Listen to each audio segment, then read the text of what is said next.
Yende Moutfou Pessa.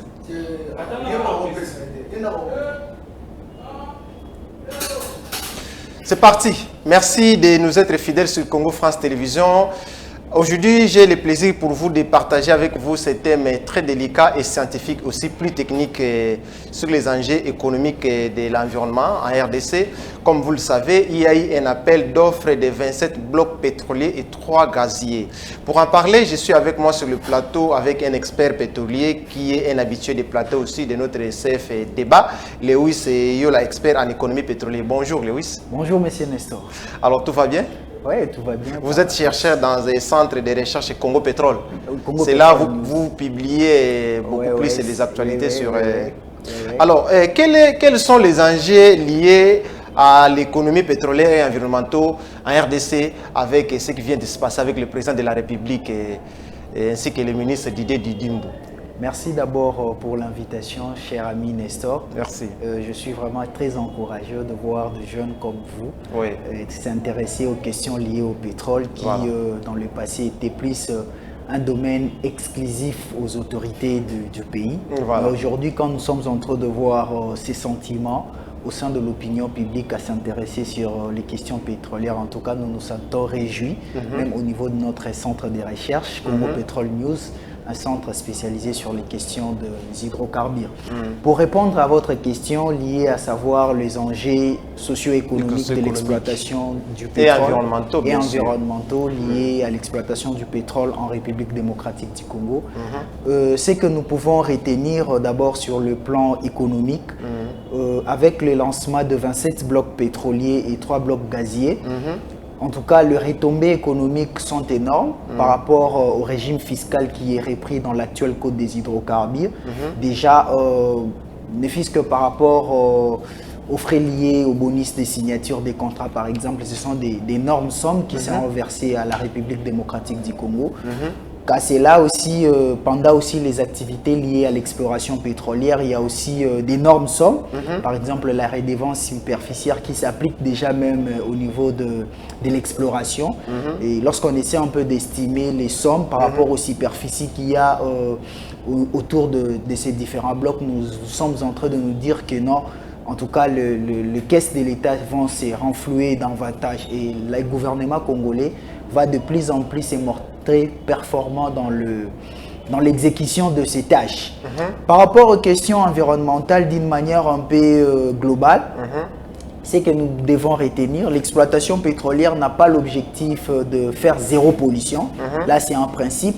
Mais l'objectif, lorsqu'on est en train d'exploiter le pétrole, c'est de minimiser le plus que possible les dommages liés à l'environnement, comme toute autre activité anthropique. L'activité pétrolière aussi a des répercussions écologiques, mais on va arriver sur cette question. On va arriver sur cette question, mais restons d'abord dans ce qui vient se passer il y a quelques jours passés avec le gouvernement de l'RDC, avec l'appel d'offres qu'il a lancé, la première phase, disons, d'appel d'offres. Alors, beaucoup de gens ont dit qu'on a finalement vendu ces blocs pétroliers à ces entreprises. Est-ce que c'est le cas ou comment les accords, ça se passe au niveau, vous qui êtes expert en économie pétrolière? Étant expert dans ce domaine, nous devrions retenir que lorsqu'un État, là, c'est d'ailleurs, ce sont des principes très simples que tous les juristes connaissent, un État ne peut agir que conformément aux lois de son pays. Un État ne peut pas agir au-delà de lois. Et que disent les lois de notre pays par rapport aux blocs pétroliers? On ne vend pas les blocs. On ne vend pas les blocs, mais on va attribuer dans le cadre d'un CPP, un contrat de partage des productions, on va attribuer ce bloc aux entreprises qui vont soumissionner durant cet appel et après analyse technique et financière de performance des soumissionnaires, on va les attribuer ces blocs. On ne le vend pas. Parce que vendre, c'est comme si on est en train de céder le droit que l'État avait sur ses biens. Or, même dans notre Constitution, dans son article 9... Cette politique d'attribution, ça se passe comment concrètement? Oui, j'en arrive. Même dans notre Constitution, dans son article 9, on est en train de consacrer les principes de la souveraineté sur le bien, sol et sous-sol. La souveraineté revient à l'État. Même dans le code des hydrocarbures, cette réalité est reprise. Donc dire qu'on est en train de vendre, en tout cas, ça sera soit la mauvaise information qu'on est en train de véhiculer, ou soit c'est juste l'ignorance de ce qui se passe ou carrément des textes de notre pays. En tout cas, par rapport à la question que vous voulez savoir, je ne sais pas, vous pouvez répondre pour... Oui, quelles sont les modalités d'attribution que le gouvernement fait avec... Les lancements d'appels d'offres, ce qui a été fait par le président de la République et le ministre Didier Boudimbo, ça a été la signature d'avis de manifestation d'intérêt. Ils ont signé cet avis-là de manifestation d'intérêt et c'est par après la signature de cet avis, il y a déjà une commission qui a été mise en place par le ministre des Hydrocarbures, une commission qui va essayer de cadrer toutes ces activités. Et durant ces activités, il y a des étapes majeures. Nous avons l'étape de présélection et l'étape de sélection. Dans l'étape de présélection, les soumissionnaires viennent. Ils viennent, ils déposent leur dossier, ils soumettent leur dossier, leur offre. C'est ça même le langage. Ils soumettent leur offre et dans leur offre, ils doivent renseigner des informations techniques liées d'abord à leur capacité financière, mais aussi technologique. Et ainsi proposer certaines clauses. Et à l'issue de cette manifestation d'intérêt que les soumissionnaires sont appelés, la commission va faire un déploiement qui sera public. Sur base d'un critérium déjà établi. Un critérium déjà établi. C'est quoi ces critères? À ce stade, la commission ne peut pas dévoiler les critères. Ça, c'est un principe. Parce que si aujourd'hui, on essaie de dévoiler les critères, la commission, que je ne fais même pas partie, essaie de développer, en fait, de dévoiler les critères. Nous, le genre intéressés dans ces domaines, nous allons crier à la tricherie. Parce qu'il y aura des entreprises avisées qui vont essayer un peu de s'arranger pour répondre conformément. En tout cas, les critères restent secrets au niveau de la commission, aux entreprises de constituer leur dossier ainsi que leur proposition d'offre. Maintenant, la commission va évaluer et le mieux offrant, parce que c'est une mise aux enchères, ce n'est pas une vente aux enchères, c'est une mise aux enchères de bloc. Et le mieux offrant fera appel, le mieux offrant sera appelé à passer à la deuxième étape qui est l'étape de sélection. Et durant cette étape de sélection, la commission va organiser même des descentes pour évaluer les capacités aussi des entreprises, va essayer un peu d'appeler les entreprises aussi à des pourparlers pour qu'ils récupèrent par exemple le cahier des charges, etc. C'est à ces moments-là, lorsque la phase de sélection va prendre fin, qu'on va passer maintenant à l'étape de négociation proprement dite pour... à ce stade ici, on peut parler que c'est ça ce qu'on appelle la première phase. La première phase est déjà lancée, la présélection. Et quelle est la suite? Il y aura la sélection, comme je venais de l'expliquer précédemment. Après présélection, il y aura la sélection. Après sélection, le début des négociations. Alors, beaucoup d'experts internationaux dénoncent l'aspect environnemental. Je voudrais que nous analysions avec vous cet élément qui nous sera balancé par Mr. Pams à la régie là-bas pour voir comment, quelles sont l'analyse qui avait été faite par les médias internationaux sur cette question des blocs pétroliers à RDC. Suivons cet élément. Environ 30 milliards de tonnes de carbone, ce qui équivaut à 82% des émissions annuelles de dioxyde de carbone. Tu l'avais déjà, non? Ce qui a silissé comme ça, leur dégradation pourrait avoir des conséquences irréversibles sur l'environnement. Développer des activités industrielles d'exploitation pétrolière dans ces zones-là va conduire inévitablement à des impacts à la fois sur la biodiversité que régorgent ces zones-là, mais aussi à relâcher dans l'atmosphère les milliards et les milliards de tonnes qui sont séquestrées. Une pétition lancée au début du mois par des ONG congolaises et internationales comme Greenpeace a recueilli plus de 100 000 signatures.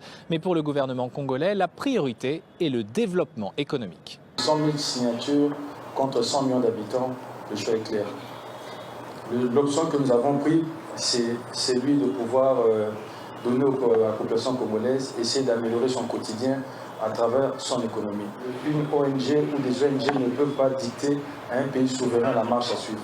Le gouvernement congolais évalue le potentiel à 22 milliards de barils, ce qui pourrait rapporter 2000 milliards de dollars de revenus. Reste à savoir si cela profitera effectivement à la population congolaise. La RDC se classe régulièrement parmi les pays les plus corrompus de la planète. Et malgré ses importantes ressources minières, les 3/4 des Congolais vivent avec moins de 1,90 $ par jour. On reste Alors, Lewis, vous venez de suivre l'élément. Quelle est votre analyse par rapport aux critiques des ONG environnementaux qui disent que finalement la RDC ne devrait pas céder? Il y a des endroits qui sont sensibles par rapport à l'aspect environnemental. Une chose aussi, avant de placer un mot par rapport à ce que vous m'aviez posé, l'élément que nous venons de suivre, une chose est sûre, la République démocratique du Congo, c'est un État souverain. C'est un État souverain. Et le fait pour l'État d'être souverain, cela ne veut pas dire que nous allons renoncer à nos engagements internationaux. Oui. Pas du tout. Nous nous sommes dit que nous sommes un pays solution sur les questions liées à l'environnement, au dérèglement climatique. Oui, oui. La République démocratique, je le confirme encore que nous sommes un État nous sommes un État solution. Et nous sommes en train de travailler, les autorités du pays sont en train de travailler dans ce sens-là. Mais à cela, il faudrait aussi soulever certaines contre-vérités qui sont dites par ces organisations internationales, que j'apprécie d'ailleurs le travail, notamment Greenpeace et autres. Parce que c'est Greenpeace qui est... ils ont dit dans l'élément que ce sont des ONG internationales, congolaises, et puis sur le plan international. Il y a quand même des éléments où on peut discuter. J'ai toujours fustigé leur manière de procéder. Lorsqu'ils élaborent leurs rapports, leurs différents rapports ne peuvent pas faire objet de débat. Ça, ce n'est pas une démarche scientifique. Nous les invitons que... Ça, c'est dans ce sens. Oui, on peut quand même toutefois. Mais ils ont lancé une pétition qui a récolté plus de 10 000 signatures. Plus de 100 000. 100 000, excusez-moi. Nous avons suivi ça. Nous avons suivi ça. Et ce que nous devons répondre, ce que nous pouvons dire à ce stade. La République démocratique du Congo a des textes, notamment le règlement, en fait, le code des hydrocarbures et son règlement. Que disent ces textes-là face à la menace de la biodiversité? Il est dit ceci. Avant qu'il y ait opérationnalisation des activités pétrolières. Il faudrait qu'on passe par une étude d'impact, d'évaluation d'impact environnemental et social. C'est à l'issue de cette étude qu'il y aura un plan de gestion de tout ce que les entreprises vont soulever dans leur étude. Et c'est à ce plan de gestion-là que toutes les différentes parties prenantes vont y adhérer. Moi, je me dis que ça ne serait pas bon, ça ne serait pas intéressant de réfléchir en binaire. Soit on exploite, soit on n'exploite pas. Ça, c'est une réflexion archaïque datée de l'Antiquité. Aujourd'hui, nous pouvons réfléchir à des solutions intermédiaires. Quelles sont ces solutions? Comment on peut exploiter le pétrole tout en préservant l'environnement, tout en minimisant les dommages, les risques, oui. Tout en minimisant les dommages liés aux activités pétrolières. Et c'est possible. Prenons le cas, parce qu'ils ont évoqué le problème lié au déboisement, parce qu'il faudrait, dans un rapport que je lis, qu'ils ont publié en 2013, les rapports qui a beaucoup fait de bruit, et qui a même obligé l'entreprise Soko de se retirer de bloc 5 au niveau de Graben, Alberta. Qu'est-ce qu'ils ont dit dans ces rapports-là? Ils ont soulevé un élément. Ils ont dit que non, pendant les activités pétrolières, il y aura ce que nous allons appeler le déboisement pour créer les voies d'accès aux différents sites, par exemple, où doit s'opérer le levé géologique, le levé géochimique, etc. Et pendant cette activité-là, certainement, il y aura des déboisement parce qu'il faut créer des voies d'accès. On n'en disconvient pas. Quelles sont les conséquences de ces... Après, j'en arrive. Après déboisement, il y a une solution, reboisement. Lorsqu'on va replanter les arbres. On va replanter, c'est une solution. C'est une solution palliative. En tout cas, je pense qu'ils peuvent quand même se tranquilliser par rapport à cela. Ils développent aussi un argumentaire lié aux activités géophysiques. Ils ont pris le cas de la sismique. Oui, je ne peux pas nier. Lorsqu'on est en train de faire la sismique, ce sont des activités... Les différentes couches qui sont sur la Terre, tout ça. Oui, ce sont des techniques. La sismique, c'est une technique géophysique qui nous aide à comprendre à comprendre la succession des couches dans la profondeur. Sur la profondeur du sol, oui. Dans des termes vulgaires, nous pouvons dire que la sismique aide à faire l'échographie du sous-sol. Vous voyez, tout ce qu'on fait de l'échographie, maintenant on veut voir tout ce qui se passe dans des profondeurs. Ça, c'est la sismique. C'est vrai, lorsqu'on est en train d'effectuer cette opération, il y a des vibrations. Parce qu'il faudrait émettre des ondes. L et S. Il faudrait émettre des ondes. Et ces ondes-là, c'est vrai, ça va déranger l'habitat. Mais les animaux qui sont dans les parages et tout ça. Toutefois, les entreprises, ce que nous avions dit dans le plan des gestions, en fait, dans les types d'impact environnemental, nous sommes en train même de proposer qu'il y ait un inventaire. Tu dois se faire en amont. Oui, en amont, qui est un inventaire sur la biodiversité. qu'il y ait un inventaire sur la biodiversité. Et par après, quand il y aura les activités sismiques, nous sommes en train même de proposer aux différentes entreprises que non, dans l'emplacement de leur foyer, de leur épicentre pour lancer les autres, qu'ils puissent faire en sorte qu'ils puissent analyser des zones où il y a moins de concentration de la biodiversité. C'est à ce moment-là qu'on peut minimiser, parce qu'on doit retenir ça. L'objectif, ce n'est pas l'objectif des activités pétrolières, ce n'est pas d'avoir zéro pollution ou soit zéro dommage, c'est de minimiser. Alors pour nous, quel est l'avantage? Préserver l'environnement ou faire l'exploitation pétrolière pour la croissance économique de nos richesses, en fait de profiter aux Congolais d'en bénéficier? D'abord, il faut qu'on retienne une chose. Laquelle? Il n'y a pas de développement social, sans un apport significatif de flux financiers. Il n'y en aura pas. Il faudrait qu'il y ait la finance, l'argent. Par ce principe, il est clair que non. Aujourd'hui, la République, si elle ne développe pas le moyen pour se ressourcer en matière financière, si la République ne se dispose pas des ressources financières conséquentes, notre développement restera qu'une illusion. J'ai apprécié le président de la République, il a dit que non, c'était fini le temps là de contempler nos ressources sans pour autant les exploiter. C'est fini. Moi, depuis que j'étais à l'école primaire, en 2002, j'étais en première, on nous a informé que la République démocratique du Congo, c'est un pays scandalement scandale géologique. Mais nous sommes entrés, j'ai fini l'université, je me rends compte que ça reste que des slogans. Des illusions. À quel moment nous allons travailler? Le président a dit non, on doit finir. En fait, ça doit finir, on doit commencer à travailler, à exploiter nos ressources. Et cette exploitation-là ne dérangera pas, pour le cas précis, le pétrole, ça ne dérangera pas nos engagements environnementaux. Et c'est quoi nos engagements? Nous devions aussi placer un mot. Dans le COP26 qui venait de se dérouler, la République démocratique du Congo a pris un engagement à l'horizon 2030 de réduire ses émissions à gaz à effet de serre à l'ordre de 21%. Nous, on produit quoi? On exploite quoi? C'est quoi la raison de ces émissions? Pour le cas précis de notre pays, qu'est-ce qui est à la base de cette émission de gaz à effet de serre? Pour notre cas, c'est la déforestation. Par la déforestation, nous devons encore retenir notre pays, c'est un pays où la population vit dans la pauvreté extrême. La population n'a pas accès au type d'énergie civilisée. Jusqu'au XXIe siècle, dans nos maisons, on prépare avec le charbon du bois. Jusqu'au XXIe siècle. On n'a même pas du courant. Et c'est cette pratique-là qui est en train d'encourager la déforestation. Aujourd'hui, si on exploite les pétroles, avec le pétrole et les gaz associés qui y sont, on peut quand même produire de l'électricité. Ça serait une manière pour la République démocratique du Congo de lutter contre la déforestation, de lutter contre la déforestation.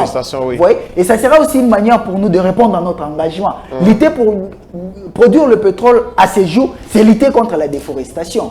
Parce que la déforestation est en train de contribuer efficacement dans notre pays au processus du réchauffement climatique. Aujourd'hui, si nous exploitons le pétrole comme ce pays industrialisé, le grand pollueur, aujourd'hui, nous allons vraiment contribuer à notre engagement. Et nous appelons d'ailleurs ces organisations internationales d'avoir aussi de faire preuve de la retenue. Parce que les défis actuels, les défis environnementaux actuels, la République démocratique du Congo n'en est pas responsable. Entre nous soit dit.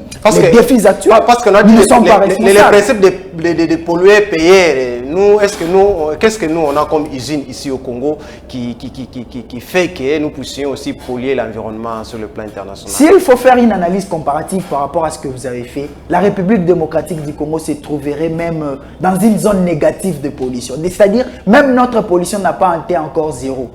Alors, nous sommes dans la zone négative, c'est-à-dire on ne pollue pas. Parce qu'on s'il faut faire une analyse rigoureuse, parce que s'il faut quantifier, on verra que nous sommes dans les 0,00001. Alors, une autre solution, certains disent qu'on devrait plutôt donner des sommes d'argent à la République démocratique du Congo pour pallier l'absence des données économiques. Quelle est votre analyse par rapport à cet aspect des choses? Nous avons suivi certains engagements internationaux qui ont stipulé qu'on puisse donner à la République démocratique du Congo 500 millions de dollars. Moi, j'ai dit que c'est une moquerie. C'est pendant une année, c'est durant une période. C'est vraiment durant une longue période. Maintenant, nous nous sommes interrogés sur comment ces fonds-là vont arriver au niveau du pays.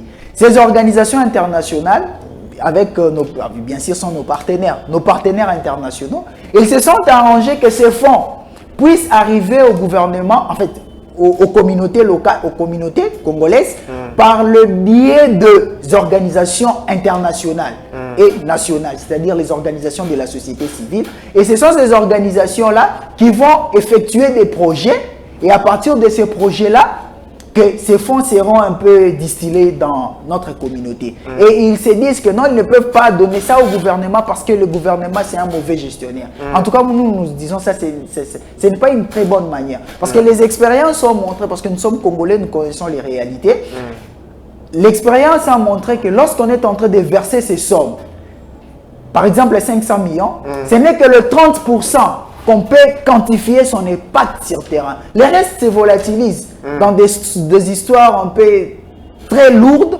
à tel point que des démarches administratives, conception de projets, tout ça, des histoires, ça bouffe l'argent. Vous voyez? Ça bouffe l'argent. Tout ça parce que selon eux, ils prétendent qu'on ne peut pas faire confiance au gouvernement et le gouvernement de la République démocratique du Congo ne va pas bien gérer. Donc cela doit passer. Ces fonds-là, ces maigres fonds-là, qui ne représentent, qui ne même pas comparativement à ce que nous voulons renoncer, à ce que on nous appelle de renoncer.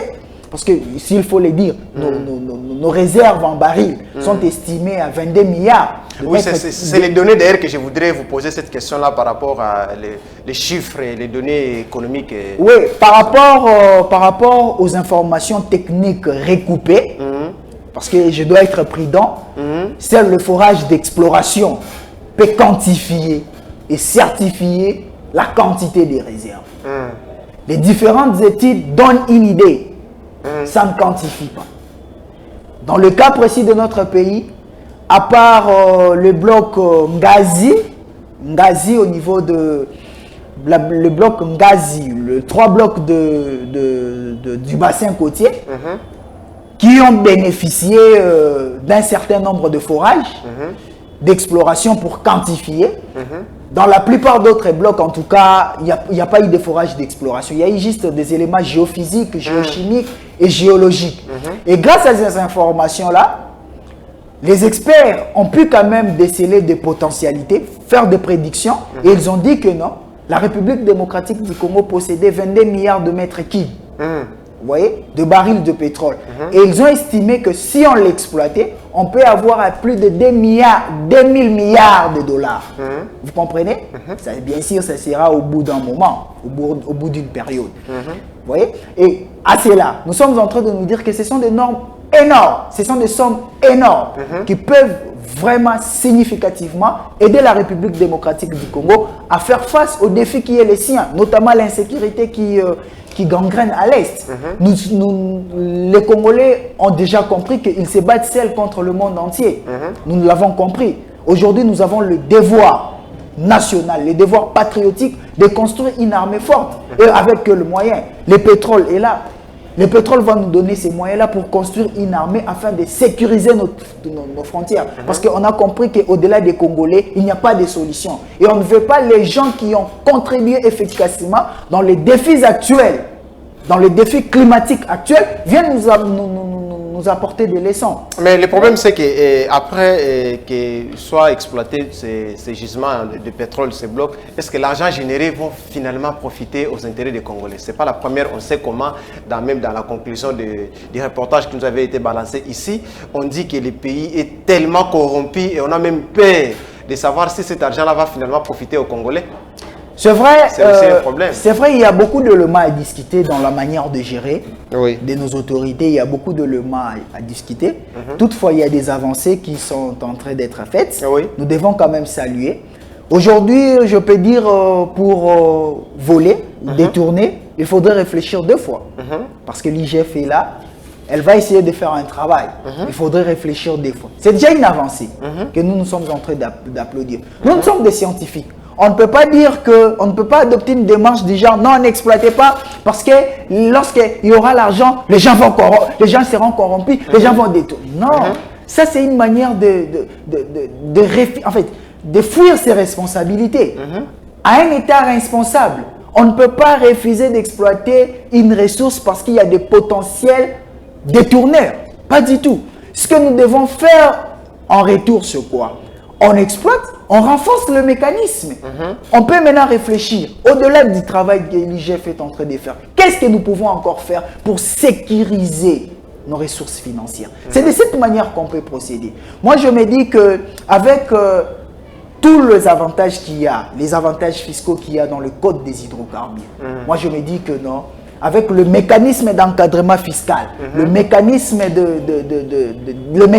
dissuasif qu'il y a déjà dans notre pays, je pense que nous allons nous capitaliser pour faire de revenus pétroliers un levier de développement de notre pays. Tous ces éclaircissements qui sont enrichissants. Alors, parce que l'objectif était pour augmenter la production pétrolière en RDC. Actuellement, au-delà de ces 27 blocs pétroliers et 3 blocs gaziers, on aura encore besoin des autres investisseurs dans ce secteur pour finalement accroître, en fait, que le pays soit économiquement riche et répondre à nos besoins. Exactement. Parce que nous savons à ce stade, nous n'avons qu'un seul opérateur qui est Perencorep. Il exploite au niveau de Mwanda. Jusque-là, il est le seul. Mais avec cet appel d'offres, ce qui est quand même bon, nous allons avoir d'autres opérateurs qui viendront certainement. Et notre production mitigée, qui varie entre 22 000 et 23 000 barils le jour, va être un peu revu à la hausse, ce qui est un avantage. D'abord, ça nous mettra aussi en avant-plat comme un pays producteur du pétrole, parce que jusque-là, on a une production très minime qui ne nous permet pas de s'affirmer sur le plan continental. Et avec la venue de ces opérateurs, au bout de 20 ans, on sera quand même classé parmi les grands pays producteurs du pétrole africain, bien sûr. Pourquoi pas dans le futur envisager aussi rejoindre l'OPEP, là où le grand se décide. Vous voyez, et ce sont vraiment des enjeux qui nous intéressent. Bien sûr, tout cela va se faire toujours dans le respect des normes écologiques. Mais est-ce que actuellement, dans l'actualité du pays, sur le plan économique et en matière du pétrole aussi, comme vous savez, mais actuellement, il y a eu augmentation. Est-ce que cela va avoir aussi de l'impact visible sur le prix du carburant qui augmente du jour au lendemain ici au Congo, chez nous? Est-ce que ça va aussi avoir une considération liée à baisser les prix dans ce sens? Une chose est sûre, c'est aussi parmi les propositions que nous sommes en train de faire aux dirigeants dans notre centre de recherche. Une chose est sûre, la conception africaine jusque-là, la conception africaine, surtout dans la construction des infrastructures pétrolières, la conception africaine c'est plus d'exporter. C'est pourquoi vous verrez, qu'est-ce que vous allez constater? Le pipeline au niveau de l'Afrique sont construits entre des océans, des côtes et des liens d'exploitation. C'est-à-dire, on a plus tendance de se dire que non, lorsqu'on exploite, on doit l'exporter directement ipso facto. Vous voyez? C'est de cette manière-là, selon d'ailleurs les données que j'ai eu à consulter de l'APO, l'organisation un peu africaine, toujours sur les questions liées au pétrole, les données disent, les informations disent que 75% du pétrole brut produit en Afrique sont exportés. Ce n'est que le 25% qui sont raffinés ici en intérieur. Et nous appelons les autorités congolaises de réfléchir déjà sur le mécanisme de mettre en place une raffinerie. Mais aussi, il faut aussi voir déjà comment réhabiliter ce cirque qui existe. Mais nous sommes en train de proposer, par exemple, au niveau du centre, les blocs qui sont au centre, par exemple les Sankourou, et les différents Kasaï, cette partie centre de construire une raffinerie. Une grande raffinerie, et cette raffinerie aura l'avantage d'alimenter toutes les autres parties du province parce qu'elle sera au centre. Vous voyez, et construire nos infrastructures pétrolières, pour le cas précis, le pipeline, en tenant cette politique, cet aspect des choses. Construction d'une grande raffinerie au centre de la République qui va alimenter les autres coins. En tout cas, ça doit être notre manière de réfléchir. Pour bien sûr qu'il y ait des impacts au niveau de prix à la pompe. Parce que lorsqu'on aura notre raffinerie ici sur place, il y aura des répercussions au niveau de la pompe parce que lorsque nous sommes le prix tel qu'est acheté actuellement, il y a des frais de distribution, il y a beaucoup de rubriques qui entrent en jeu. Et lorsqu'on aura notre raffinerie sur place, au centre de la République, on aura la facilité de minimiser les coûts liés à la distribution. Et lorsqu'on va minimiser les coûts liés à la distribution, c'est le prix à la pompe qui va être, qui sera affecté négativement. C'est-à-dire il y aura une baisse. En tout cas, nous encourageons la République de réfléchir dans ce sens-là. D'accord. Mais comme vous venez de le dire, par rapport à la localisation de ces blocs pétroliers, comment sont-ils répartis sur l'étendue de la RDC? Parce que là, on a énuméré les bassins côtiers, les bassins cuvette centrale, ainsi que les bassins de la branche ouest. Je voudrais que les téléspectateurs parlent dans les termes beaucoup plus scientifiques et l'expliquer. Au Moniboy, il y a Sankourou et ça place pour nous faciliter à comprendre. D'abord, il y a 27 blocs pétroliers et 3 blocs gaziers. Au lac Kivu. 3 blocs gaziers au lac Kivu. Voilà. Je vais parler en termes de province. D'accord. Voilà. Pour que les gens comprennent. Peut-être lorsqu'on est en train de parler comme ça, les gens ne comprennent pas. Au moins quand on va parler dans telle province, les gens vont se retrouver. Oui, voilà. Nous avons 27 blocs, bien sûr répartis en termes de bassins côtiers, et en fait de bassins côtiers qui va être central, et la branche ouest du rift est africain. C'est comme ça. Maintenant, dans les bassins côtiers, nous avons 3 blocs. Dans les 3 blocs, le 3 blocs se situe au Congo central. Ok. 2 blocs dans les territoires de Mwanda. D'accord. Un autre bloc, Ngazi, c'est dans les territoires de Lukula, l'autre territoire. C'est toujours dans les Congos. La Lukula, c'est dans les Congos central. Toujours dans les Congos central. Là, c'est les bassins côtiers. Ok. Prenons la Kivu bassin côtier, puisque c'est proche de l'océan. Exactement. Côtier, oui, côte. Prenons la Kivu centrale. Ok. La Kivu centrale, elle est très vaste. D'accord. Elle représente 800 000 km². C'est ça l'étendue de la Kivu centrale. Plus que la France. D'accord. Ce bassin est plus grand que la France. Ok. Le bassin de la Kivu centrale. Le bassin de la Kivu centrale. C'est là où il y a le gros de notre pétrole. Inexploité, qu'on n'a pas encore touché. Qu'on n'a même pas touché. Qu'on n'a pas encore touché. Et dont on veut commencer avec l'exploitation. Donc on veut commencer. Et maintenant, ces bassins côtiers, en fait, ces bassins de la Kivu centrale, ça prend un peu, parce que toutes les provinces. Okay. Maintenant, je vais plus marteler sur les provinces concernées. Nous avons la province de Bandundu. D'accord. Le Grand Bandundu. Les Grands Bandundu moi, dans je vais l'ensemble. utiliser... oui, des Grands Bandundu dans l'ensemble, parce que là, il faut aller... Dans le Grand Bandundu, nous avons aussi des blocs. Ok. Dans la Kivu centrale, dans l'ensemble, il y a 9 blocs qui sont concernés. Ok. Il y en a dans le Grand Bandundu, Kinshasa également, le bloc 25. D'accord. Le bloc 25, ça prend aussi une partie de Kinshasa. Donc, nous allons nous familiariser aussi au niveau de Kinshasa, voir les activités pétrolières au niveau de Maluku là-bas. D'accord. Vous voyez, Grand Bandundu, Kinshasa, Équateur également.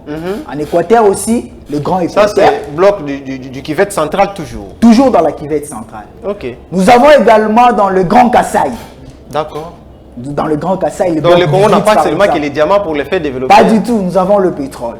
On a le pétrole, on a les gaz. Ils sont partout. Partout. Ok. Dans le Grand il n'y a pas Kasaï. seulement des diamants. Province orientale également. Nous avons le pétrole. Ça, c'était par rapport à la Kivette. Maintenant, la branche ouest du rift est africain. Oui, du rift ouest africain. Dans cette partie-là, on a aussi des blocs. On a réparti ça en Grand Ben albertain et les Grand Ben Tanganyika. Dans les Grand Ben Tanganyika, nous avons 11 blocs pratiquement. Dans les Grand Ben albertain, on a 3 blocs. Dans les lacs Albert. Dans les lacs Albert, parce que les Grands Ben albertains constituent du lac Albert et le lac Édouard. Mais dans ces cas, nous sommes plus concernés par les lacs Albert qui a des blocs. Le lac Albert qui est au nord Kivu pratiquement. Donc, dans le nord Kivu, là, le territoire de Rutshuru, Lubero, il y a du pétrole. D'accord. C'est là aussi ils sont concernés. D'accord. Tanganyika, lac Tanganyika, les Grands Katanga, ils sont également concernés. Il y a des blocs.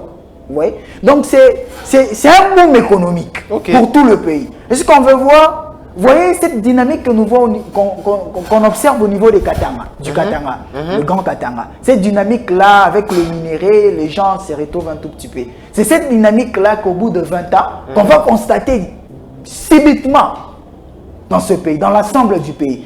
Et ça va aussi répondre au problème de la migration vers la capitale. Tout le monde fuit. Nos villages, c'est vide. Oh, nos villages, c'est parce qu'il vide. n'y a pas d'usine là-bas. Ouais. Qu'est-ce que vont faire maintenant, les lorsque villages? les opérateurs viendront, personne ne va envier Kinshasa. Oui, mais oui. Personne ne va envier Oui, parce que Kinshasa. nos amis- Bandundu sera électrifié. Non, Kassai c'est sera électrifié. Par exemple. Oui, avec le gaz, c'est une possibilité. Parce que nos amis à qui on finit à l'université de Kinshasa, ceux qui sont d'origine du Congo central, Oui. parce qu'on en a avec facilité. Hein. Ah oui, Le but, tu viens à Périnko, Oui. mais tu vois quelqu'un qui vient qui quitte par exemple à Silici, et puis on lui dit de rentrer, tu vas travailler où? Car bien même il faut maintenant faire les usines dans les provinces de sorte que ça va profiter. Oui. Et là c'est terminé, c'est là où il y a du pétrole et c'est fini sur l'ensemble du pays. En tout cas, j'ai passé déjà en revue, En revue, parce que les provinces concernées, Ok. pratiquement toutes les Mais provinces.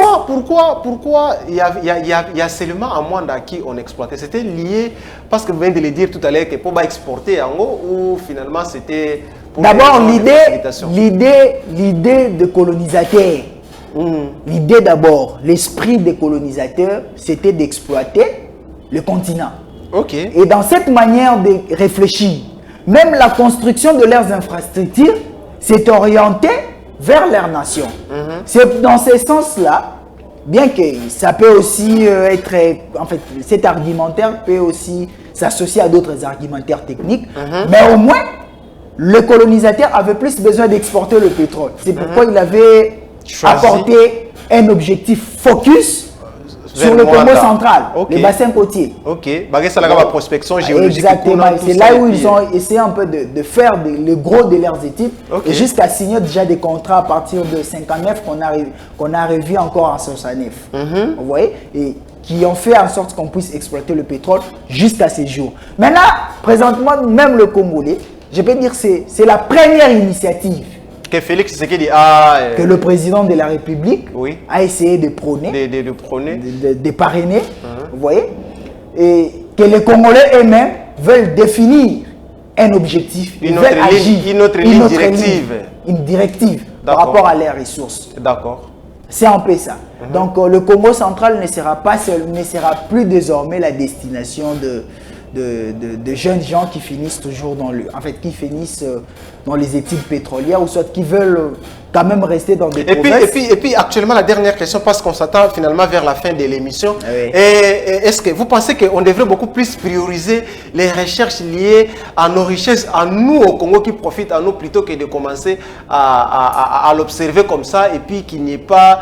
Il faut finalement commencer à multiplier maintenant les centres de recherche et les universités en études en pétrole actuellement au Congo? Exactement, oui, il y en a déjà. Il y en a à l'UNIKIN. Oui, à l'université de Kinshasa, il n'y a pas longtemps qu'on a mis l'option pétrole et gaz, là où tu as fini. Oui, exactement. Il y a pétrole et gaz qui est une université, c'est privé, qui est Oui, c'est alimentée, privé, c'est privé, ce qui n'est alimenté, même pas de l'État. Oui. Parce que j'ai suivi Macky Sall, le président sénégalais ici, prônait et envisageait qu'il y ait beaucoup plus d'universitaires formés en matière de droit sur l'exploitation du pétrole en Afrique, pour que cela soit profitable aux pays africains. Exactement. Il se pose un problème au niveau du continent, le problème de technologie. La main-d'œuvre africaine Oui. n'est pas compétitive, Ok. excusez-moi, Ok. n'est pas très compétitive aux exigences de l'industrie pétrolière en termes de technologie. Pourquoi? Ce n'est pas parce que nous sommes moins efficaces, ce n'est pas parce que nos cerveaux ne réfléchissent pas, non, pas du tout. On n'a pas mis C'est les parce que moyens. d'abord, il faudrait aussi, ça c'est un fait. Les multinationales gardent leur technologie pour leur propre compte. D'accord. Vous voyez? Et du coup, pour en avoir accès, ce n'est pas facile. Ok. Ça, c'est aussi un fait. Parce qu'aujourd'hui, si, par exemple, Total s'est décidé de transférer sa technologie à la main-d'œuvre congolaise, ici, nos amis explorateurs, producteurs, ils seront à mesure de mieux faire les choses. D'accord. Mais d'une certaine manière, suite à des stratégies commerciales, ces entreprises préfèrent garder leur technologie. C'est pourquoi nous sommes en train de dire que non, notre solution reviendra à nous-mêmes. Merci beaucoup, Lewis Yola, expert en économie pétrolière. Nous aurons besoin de vous dans les prochains jours. À chaque fois, on aura besoin de chercher les informations liées à l'évolution Du secteur pétrolier. du secteur en matière pétrolier. Merci beaucoup à vous, chers téléspectateurs, qui nous a suivis. Merci à la régie. Mr. Pams, nous vous remercions. Les caméramans qui nous a aidés à réaliser cette émission. Restez brassés sur Congo France Télévisions. Les programmes continuent. Et les infos aussi restent en ligne sur notre page Facebook ainsi que notre page YouTube Congo France TV. Nous vous remercions et à la prochaine. Merci.